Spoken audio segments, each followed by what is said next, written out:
Hello,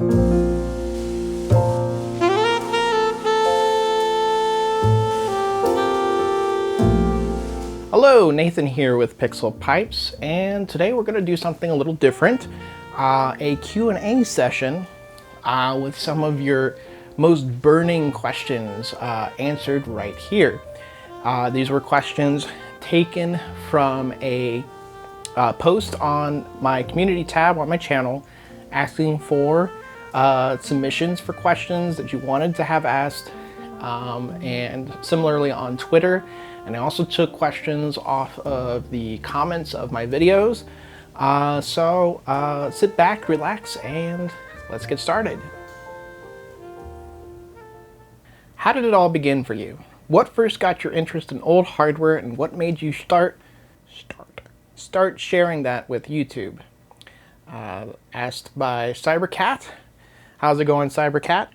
So yeah, I thought this would be a good way to start the Q&A session, because as Julie Andrews would say, let's start at the very beginning. So how did it all begin for me, and what made me start posting videos on YouTube? I actually had one of my very first videos actually talked about my first graphics card, and I thought that was a good video to be the first to publish under PixelPipes, because it described kind of my origin into PC gaming. And if you haven't seen it, it was basically a video about the Radeon 7500 and my memories with it. And while that video is not really what I would consider watchable by today's standards, it was still a pretty useful way of sort of explaining to people my perspective when it comes to PC gaming. So for pretty much as long as I understood what a graphics card was and what made games run the way that they do, like 3D games on the PC, look the way that they do, I've always been interested in graphics cards since I was a young teenager. I would read literally everything I could get my hands on related to graphics cards. I would just absorb everything. One of my favorite websites at that time was AnonTech, and they had just fantastic like deep dives into GPU architectures. And I would also go to like Beyond 3D forums and try and learn what a shader pipe was, and shader programs and of the various types, and how each architecture worked on a deeper level. It was just all really fascinating to me. I would just memorize the specs of high-end flagship graphics cards that, of course, I would never be able to afford as a teenager. You know, I even made a spreadsheet with specs and clock speeds and whatnot to keep track of it all, which actually I still have today. I still maintain. And if you're curious, I'll leave a link down in the description. But keep in mind that's just from my uses. It's not anything fancy. You know, just the idea of a graphics card, it was some of the most cutting-edge technology in existence, and it was something that you could buy as a consumer and put in your home PC and use it to play games. It's like the old 3D effects commercials. You know, we could use this to cure diseases, but no, we decided to use it for games. It was just, there was nothing else like it. I felt it was just something, there was something so fascinating and almost kind of magical about graphics cards. And actually early on I wanted to become a graphics programmer, which never panned out. I'm not particularly good at math, so it probably wouldn't have worked that well, but it was just something that I loved. Fast forward several years, and you know, I was writing blog posts for myself just for fun about various aspects of technology, including graphics cards. And a website started up, badcartridge.com, which is now no longer there. And it was a forum, but they wanted to start a front page with articles, reviews, and different things. And I volunteered to write an article just as a guest. and I wrote the top 10 graphics cards of all time, which is basically the most important, influential graphics cards. And it ended up being really well received. People thought it was very well written. It was really pretty rewarding to do that.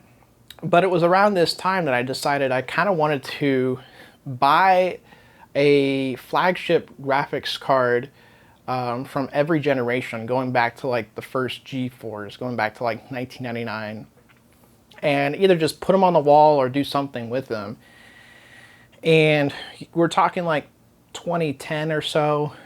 I bought a G4 6800 Ultra PCI Express and a Quadro FX 4500, which was advertised as a 6800 Ultra 512 meg, but you could have those fairly cheaply at that time without much effort. And then after that, I stopped buying graphics cards. Unfortunately, I wish I had just amassed as many graphics cards back then as I could, because they were really cheap back then, and that would have really given me a head start on my collection. But somewhere along the lines, I decided I wanted to compare flagship graphics cards to each other and see how far graphics had progressed. Again, starting from like the first G4s to like the last DirectX 9 graphics card. And how do you compare those to each other? You'd have to find games that will run on every single one of those graphics cards with different levels of API support, and somehow have semi-comparable settings between them with a egregiously fast processor where you can still show the scaling. And I worked on that for a long time. In fact, I make a reference to the GPU history project in some of my earlier PixelPipes videos, but I ended up abandoning that idea. But nonetheless, that's what got the channel started.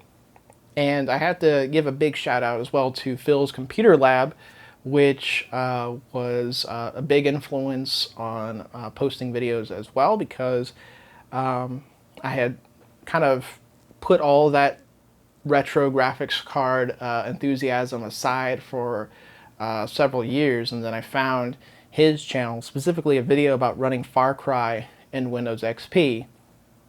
And I had enough parts in the trunk of my car, because there was nowhere else to put them. We had very little space in our first apartment, but I had enough parts to build a Windows XP system, and I still had a bunch of old discs from games I used to have, and was able to put something together and play these retro games, and it didn't cost me anything, which was important back then because I didn't have a lot of money at that time.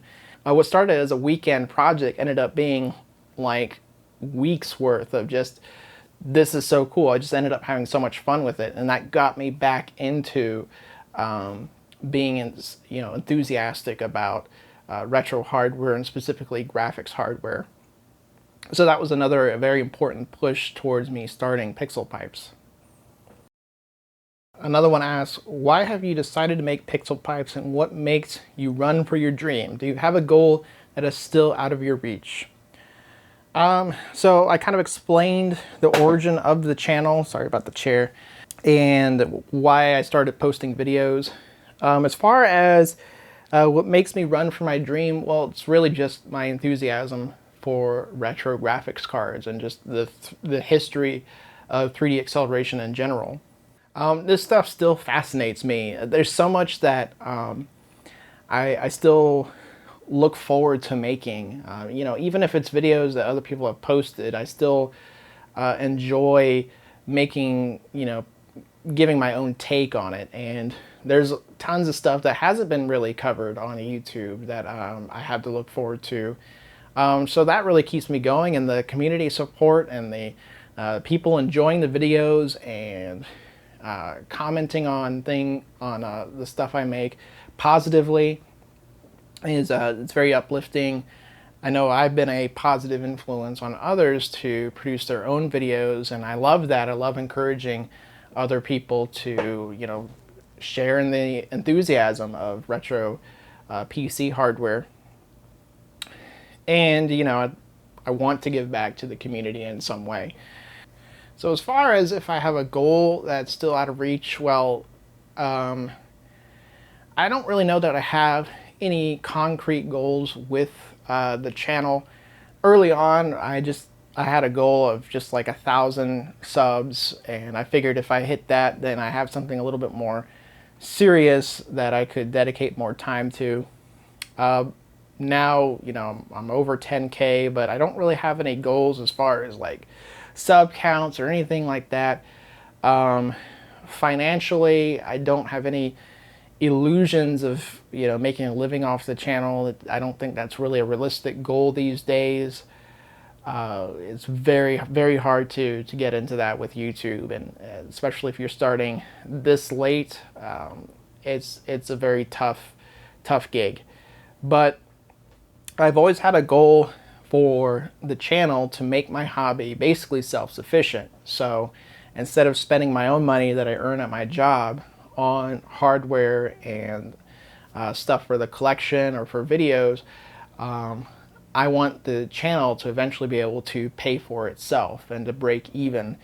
And that's ultimately the goal. So in order to hit that, the channel would have to grow substantially more. It would have to be a lot bigger than it is at the moment.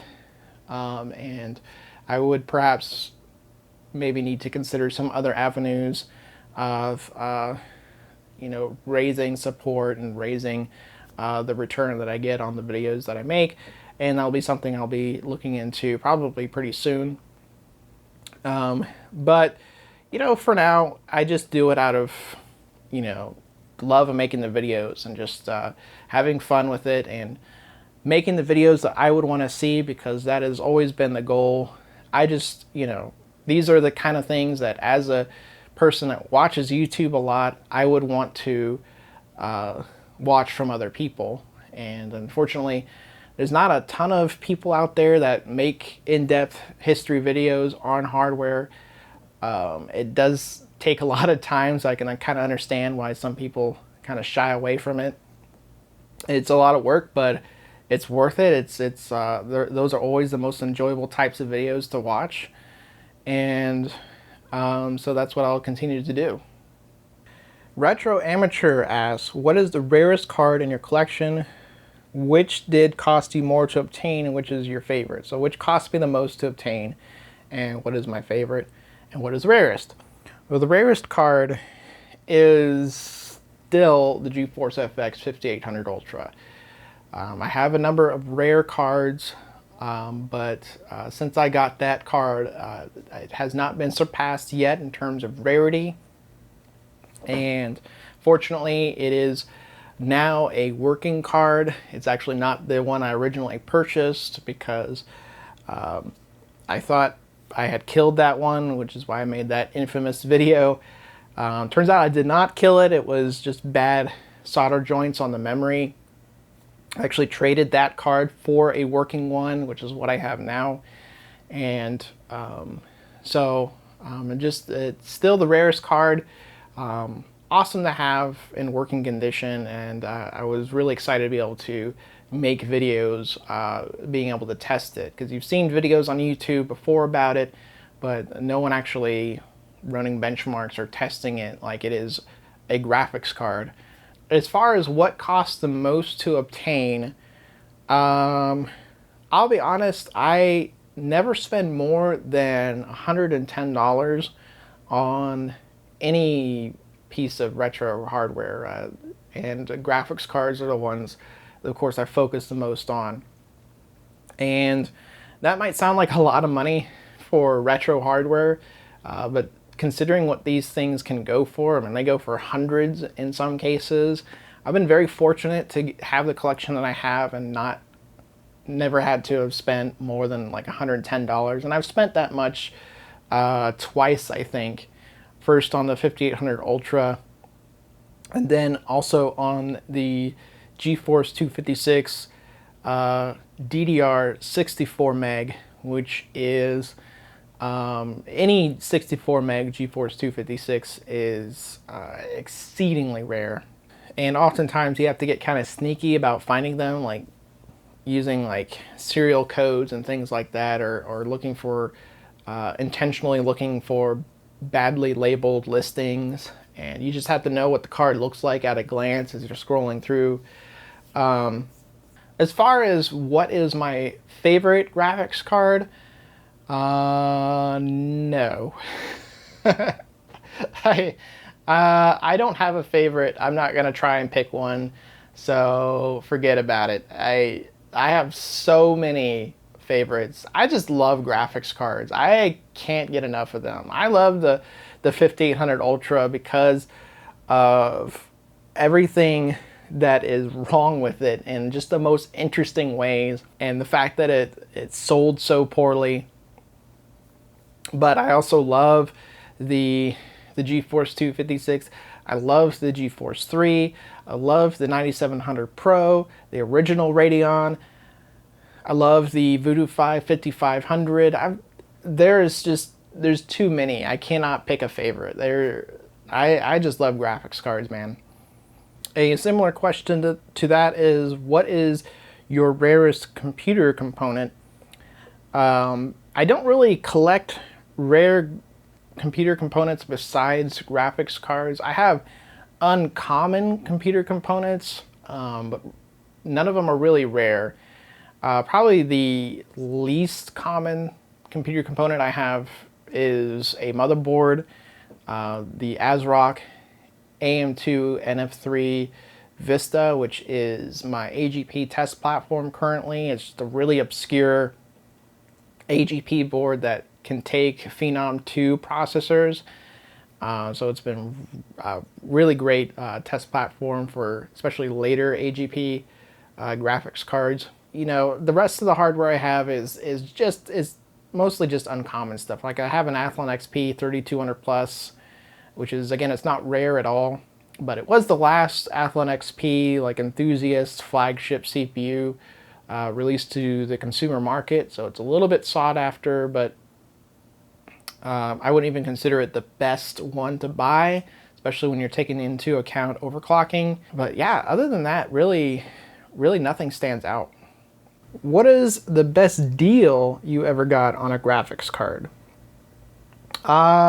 So that can be a little hard to pinpoint. I started seriously collecting in 2016, and back then most graphics cards were, like retro graphics cards, were not expensive. There weren't a lot of people actually collecting like old PC hardware, because for the longest time obsolete PC hardware was just obsolete PC hardware. No one really was, you know, going for them. And you know, for like the longest time, retro video games were all the rage, and I'm sure many of you remember that. The mid to late 2000s is when a lot of those retro video game YouTube channels got really famous, and so people were collecting those, but PC hardware less so. And you know, I could fairly regularly grab you know, like old NVIDIA flagship graphics cards for not much money. My first GeForce 4 Ti 4600, I only paid $13.85 for, which was a good price, but it was nothing crazy or insane back then. Again, that was in 2016, and now those cards regularly sell for $100+. So it's really kind of crazy how everything has just gone way up. I got a GeForce FX 5900 Ultra that year for $27, and again, those things go for well over $100 now. And you know, like my GeForce 3 Ti 500, I think it was like $35, something like that. And again, over $100 nowadays. So it just, everything has gone up as far as retro PC hardware and those old flagship graphics cards. I guess it's just kind of the natural course of things as people get older. They get careers, they get better paying jobs, they have a little extra money. They want to buy back some of that stuff that they used to have, that they had memories for, and that's been a constant for generations. I mean, nostalgia is actually nothing new. If you think of the old, you know, Japanese made tin toys, you know, those exploded in value years ago, but that was because people that grew up in the 50s and whatever, you know, wanted to own those again. So this is just the next thing that people are going crazy over. And I don't really think there's even a flagship graphics card that you can buy for under $50. I mean, not that I can think of off the top of my head. Maybe there is, but you'd probably have to do a lot of searching. And eBay isn't always the best place to ascertain value for these things. It's just the most widely used and it has the widest selection. But if you are patient enough and you know where to look, you can get stuff from more obscure places and even from within the community. If people are willing to let things go for you know, less than their value that they would get on eBay, you might be able to get a deal that way. So as far as the best deal I've gotten, that's a relative thing. There are cards that I've spent a bit more on that have gone up so much in value that it's still like a really good deal. And you know, it's again, it's just all, it's relative. Everything is getting expensive now. It's actually a pretty bad time to start collecting retro PC hardware, retro graphics cards. If you started a few years ago, then you're in good shape. But if you're starting now, you're gonna have to really get creative about obtaining these things. Otherwise, you're gonna be spending probably way too much money. I was wondering how hardware TNL's benefits scale in terms of CPU speed. Supposedly slower CPUs without instruction sets like 3D Now and SSE should benefit from having TNL operations done on the GPU, right? So, yes, actually.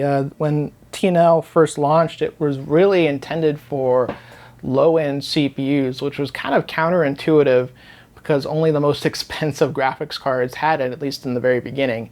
And then NVIDIA brought it down to more affordable levels with the GeForce 2 MX series of cards. ATI started supporting it in 2000 with the original Radeon. Then they released the more value-oriented Radeon VE, hence the name. But ironically, they took hardware transform and lighting out of the chip for that version. So even though you would have been pairing it with a slower CPU, you also had to run software TNL. So certainly the earliest iterations of hardware transform and lighting were also the slowest, naturally. And so that's something I definitely want to look at in the future, is how hardware transform and lighting scales on CPUs of different speeds versus, you know, later iterations of transform and lighting. That's definitely something I'm going to explore. What's your opinion of workstation professional cards, Quadro, Fire Pro?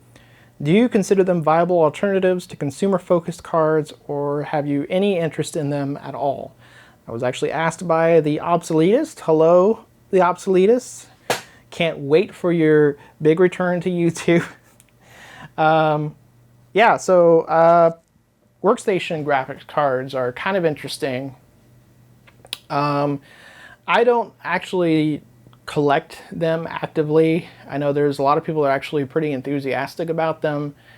It kind of feeds back to the thing I said earlier about nostalgia and what people are collecting. There's not really a lot of people with nostalgic feelings about workstation cards because they were, you know, positioned for the professional market. So maybe you were a professional back then who was nostalgic about working with certain Quadro hardware. Maybe.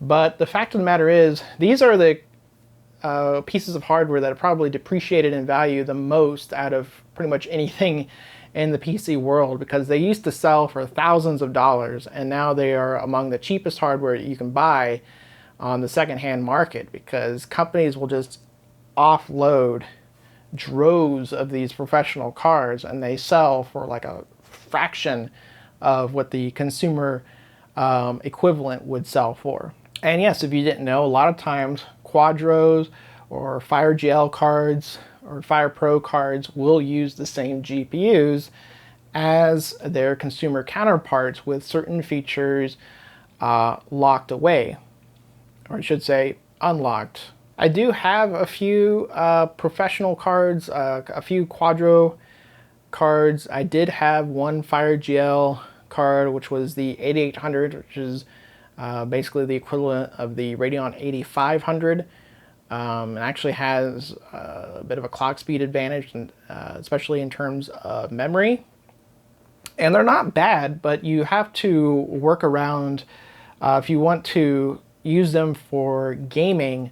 A lot of times you have to either use some software trickery to make the system think that it's a GeForce or Radeon equivalent, or even go so far as to hardware mod them. And that is something I've actually done on a couple of my Quadro cards. My GeForce 2 Ultra is actually a Quadro 2 Pro, and I changed some resistors on the back and flashed the BIOS, and now it registers as a GeForce 2 Ultra. And I have the original Quadro SDR from Elsa, which came with double the memory of the first GeForce. So it's got 64 megs of SDR memory, and I resistor modded it to be a GeForce 256. And so I can actually emulate a card that never existed. They never made a GeForce 256 SDR with 64 megs, but because I did that, I was able to test it in the GeForce 256 video to see what impact that memory size difference made. And a lot of times that's the advantage of collecting professional workstation cards, is because they will have, you know, spec advantages in some cases. Sometimes they have lower clocks, but they often come with like twice the available memory that was available on consumer variants, because, you know, workstation applications are just a lot more memory intensive. And, you know, as long as you can get the driver to work in games, then you have something, you know, really interesting for running in a retro system. So you can use utilities like River Tuner. I've had a hit or miss experience trying to do that. It's not something you can simply flash the BIOS. These chips are deeply ingrained into being Quadros, and a lot of times it comes down to soldering something on the back of the card to make it behave like a true blue consumer GeForce card. So it's a little bit complicated, but I mean, if you wanted a Quadro 2 Pro versus the GeForce 2 Ultra, you're going to spend probably way less on that. And like a 6800 Ultra typically goes for a lot of money, but then you can get a Quadro FX 4500. You could get a good deal that way, and so I think there's some growing popularity for workstation cards for that reason. What proprietary graphics API outside of DirectX and 3dFX do you find the most fascinating and or had the most potential in your opinion? So that's an interesting question. Of course, since I have to leave out Glide, that leaves the more obscure ones. I'll be honest, I don't have a lot of experience with APIs outside of Glide or DirectX or OpenGL. A lot of those proprietary APIs never really saw their full potential because they didn't get a lot of game support, and it was all pretty much dropped, aside from Glide, when Direct3D and OpenGL started to take over more and more. Probably the one that I personally find the most interesting is Speedy 3D, which was an early proprietary API. It was actually among the first to really kind of take off. That was Rendition's proprietary API for their Verite or V1000E graphics cards. These graphics cards were among the first to get any real traction before 3dFX released the original Voodoo. And the very first 3D accelerated version of Quake, as many of you might know, was made for the rendition cards using Speedy 3D. It was actually the only time that John Carmack supported a proprietary API, because there really wasn't any other good alternative. And from what I've seen of that API, because I have had the opportunity to actually be able to check it out using real hardware, it seemed to have pretty comparable features to the early iterations of Glide. So, image quality wise, rendering quality wise, it was pretty comparable, I would say. It supported a lot of the features: bilinear texture filtering, fog tables, alpha transparencies and blending, and things like that. And you could do some really pretty interesting things as well. There's a number of tech demos that were made for the rendition, and I'll show a clip of this. There was actually one that showcases cell shading in 1996. This is really pretty incredible, because you think, when was the first game to really use cell shading? I mean, that was several years later. I think like 2002 or something. So to be able to do this on one of the earliest 3D accelerators is really quite amazing. And I'm not a graphics programmer, so I don't know if maybe Glide could do this as well with some trickery, but I've never seen it. And I think this is actually one of the most impressive showcases for a early 3D accelerator in terms of feature set. I mean, you could do almost anything with the rendition because of the way the architecture was. It was essentially programmable in a way, not like pixel shaders, but just the hardware itself was sort of like a FPGA, that you would load a temporary firmware telling it how to behave, and you could change its features on the chip. The only downside is it wasn't as fast as the Voodoo and later graphics cards. But feature-wise, it's very impressive. I've also messed with ATI's CIF proprietary API. That also seems to have comparable features to those other early APIs, but at the same time, it was just a pain to get it working, and I'm not really sure that it's worth it. But it's interesting to mention. I love all your content. I would like to ask, how do you get all these cards and CPUs? So I get this question a lot. In fact, I'll bundle this with another one. Where can I buy PCI graphics cards? So a lot of people comment on videos asking questions like this. And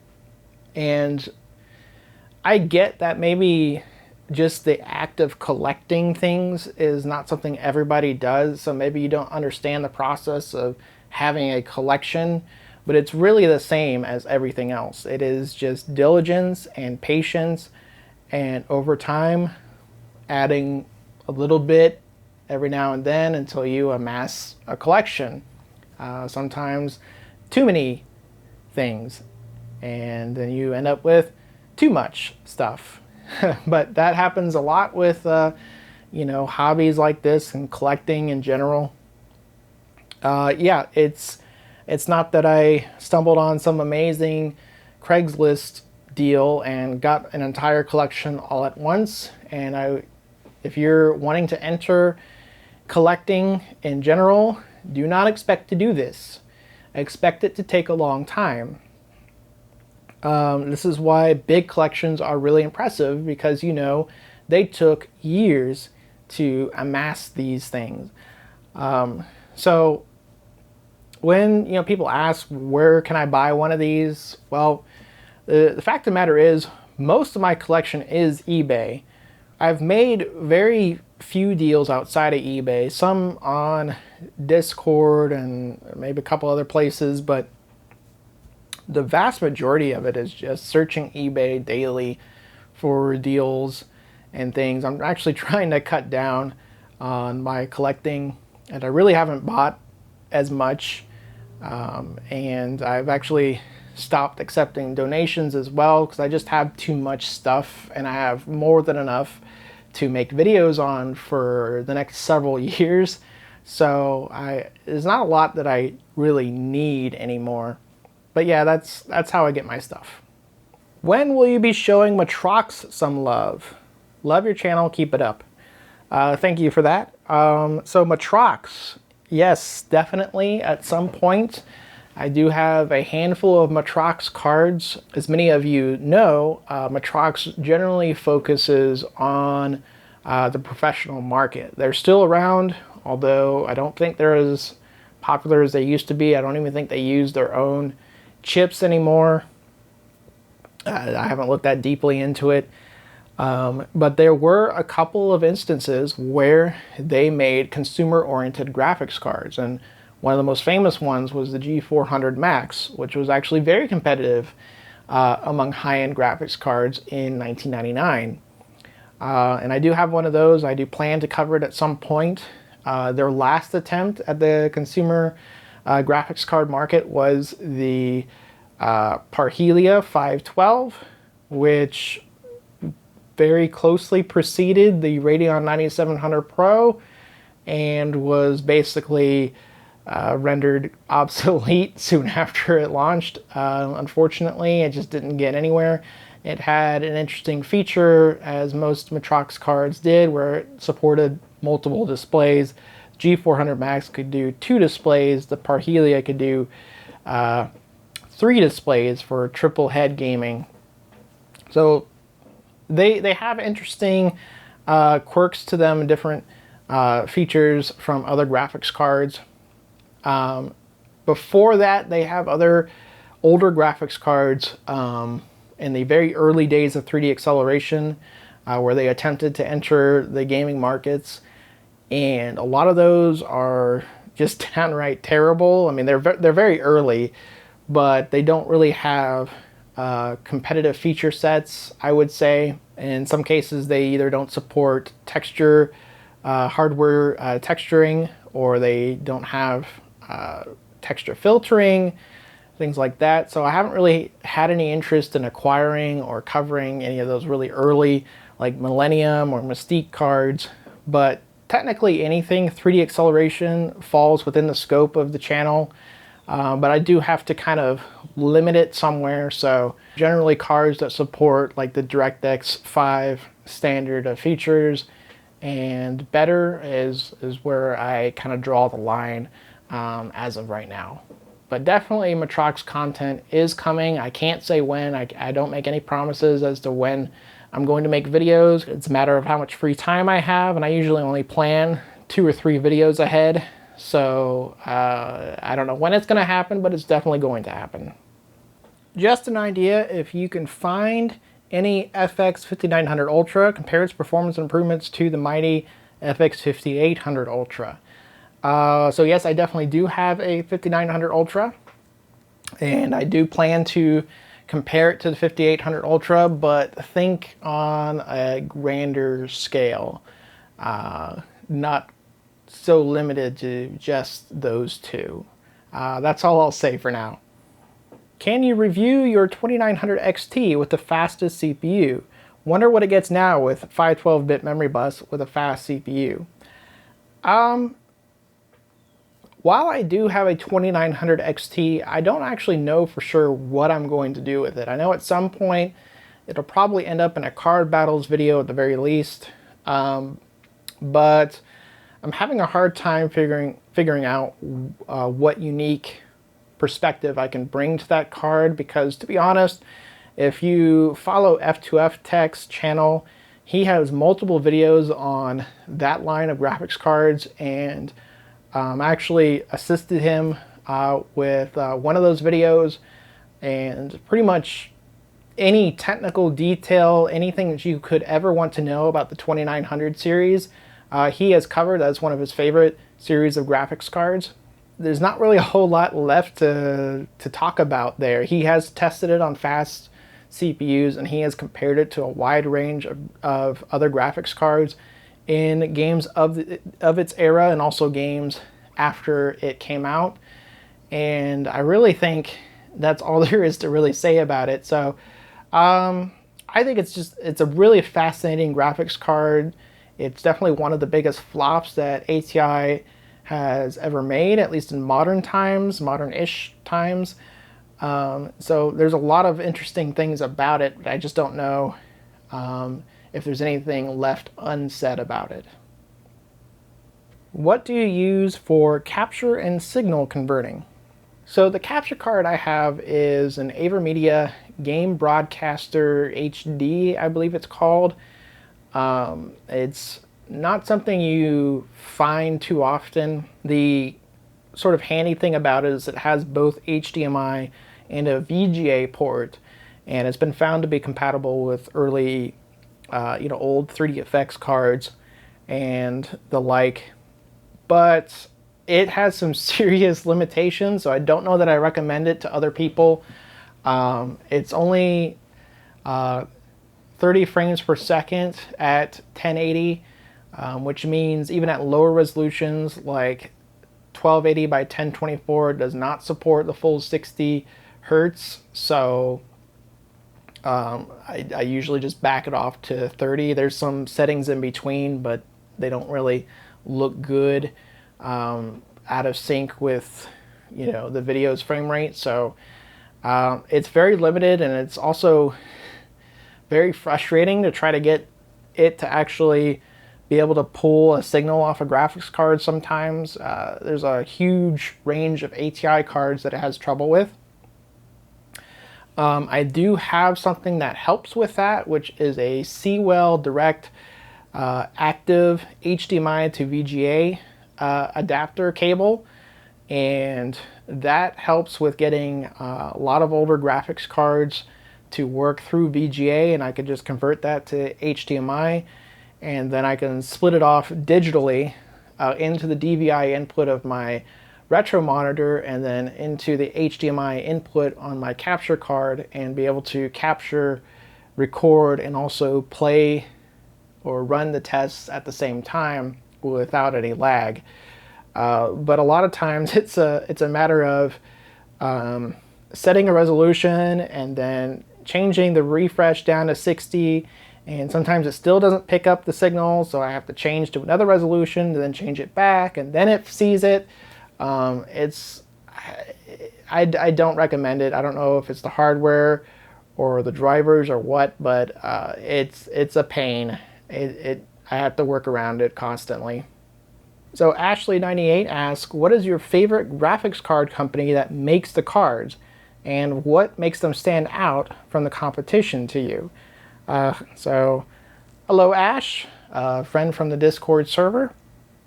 Basically he's talking about add-in board partner cards, and I think this was a bit of a setup because he knows what my answer is going to be. We've talked about it before. But my favorite add-in board partner from retro times is LeadTech. I actually try and go a little bit out of my way, if I can, to buy the LeadTech variant of cards when possible. Back in the early days, they would produce their own custom coolers. A lot of times they would put higher quality caps. They were especially known for their high quality VGA output, and they would also bundle in a bunch of games with their retail packages. So you would get a graphics card and you would immediately have games to play on it, which I just thought was really neat. They weren't always like the most AAA titles out there, but you could get some very enjoyable games from them.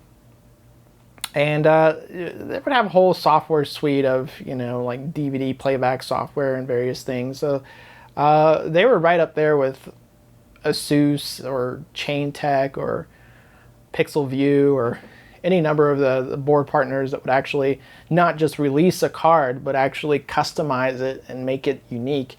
Unfortunately, that's not something LeadTech does anymore. In fact, starting around the 8000, the GeForce 8000 series, they kind of stopped making totally custom coolers.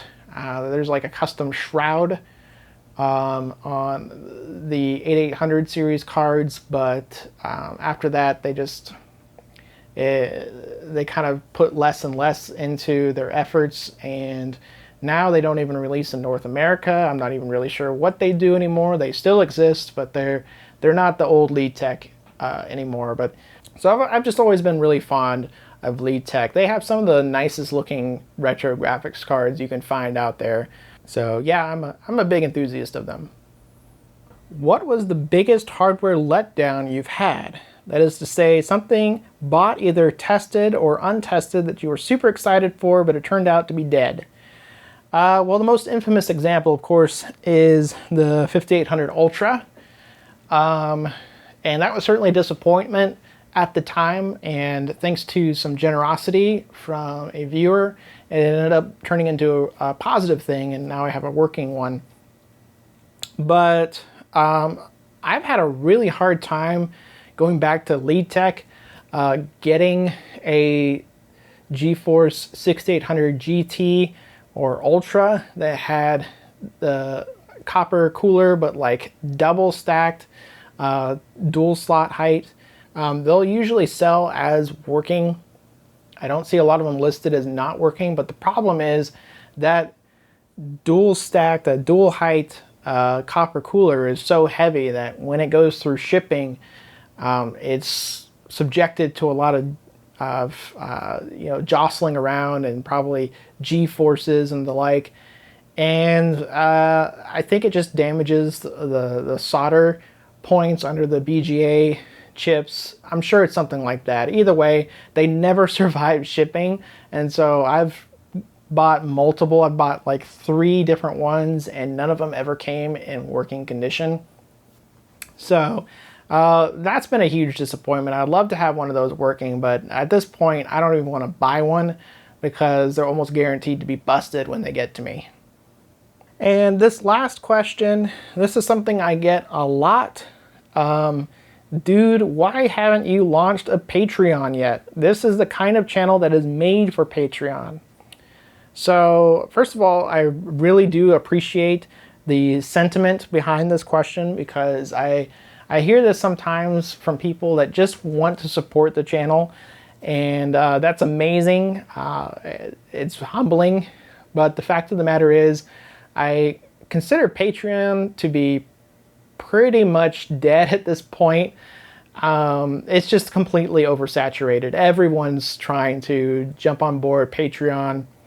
I mean, how many videos have you watched just this week where somebody at some point asks you to join their Patreon or contribute? You hear it so much, and it's become almost like white noise. It's almost kind of annoying to constantly hear channels begging for money through Patreon. And because there's just so many, I just don't think there's enough money to go around. I don't think there's enough interest to go around. Especially for a small channel like me, it wouldn't really go anywhere. I wouldn't really get enough to make it worthwhile, to the point where it's worth having me every video say, hey, I got a Patreon, please join. I think that would kind of diminish the quality of my videos in some small way. So it's just not something I'm interested in.